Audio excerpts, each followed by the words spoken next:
would you mind just talking about family brand? What does that mean to your family, and what does it mean to the families that you're talking with?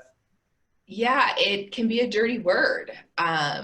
Depending on, I feel blessed that I am not in conflict with the brand that my family has stood for.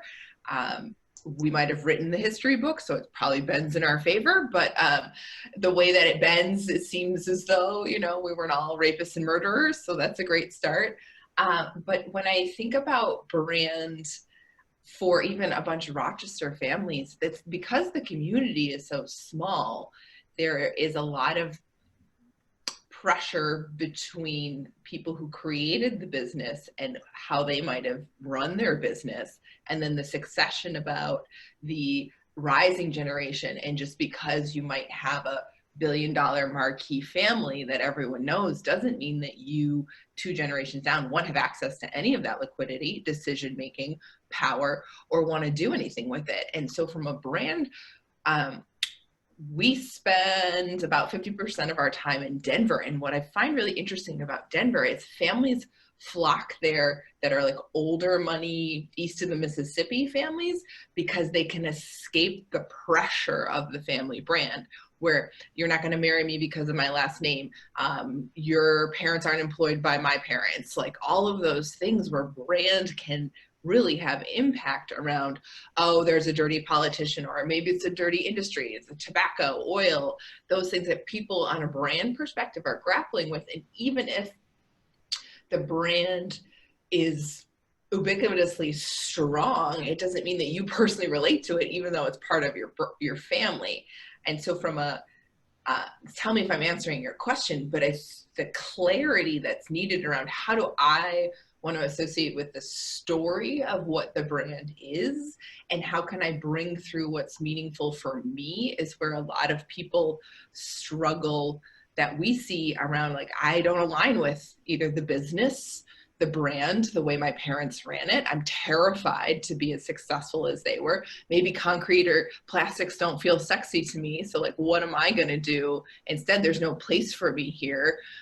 Go find your passion. Like, that's not helpful, because now I'm walking around with this name on my back that's also on buildings, and people are targeting me for fundraisers, foundations. Can I trust people that I'm dating? Like, there's a lot to say about brand. That's a smattering of things. Yeah, I know. I appreciate that. And then, in Rochester for me, because, Dad's, had a 40-year successful career, and we come from a family that has a couple of priests in it. So people know who we are, and, there is brand. I get that. And so what are you doing? Steve, you talked about this in the aspect of how do we utilize this crisis to bolster the family brand? What are some of the ideas, or what are some of the things that you're thinking about inside of that?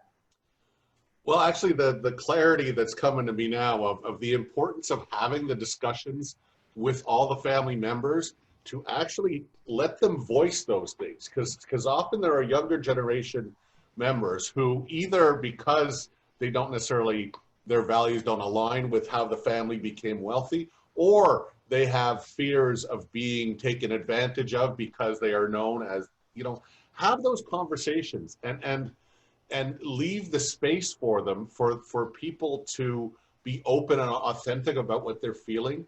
Because it's people say, oh, poor little rich kid, but it's not easy growing up in a wealthy family, especially in a town where as soon as people know your last name, their first thought is, oh, you're one of them.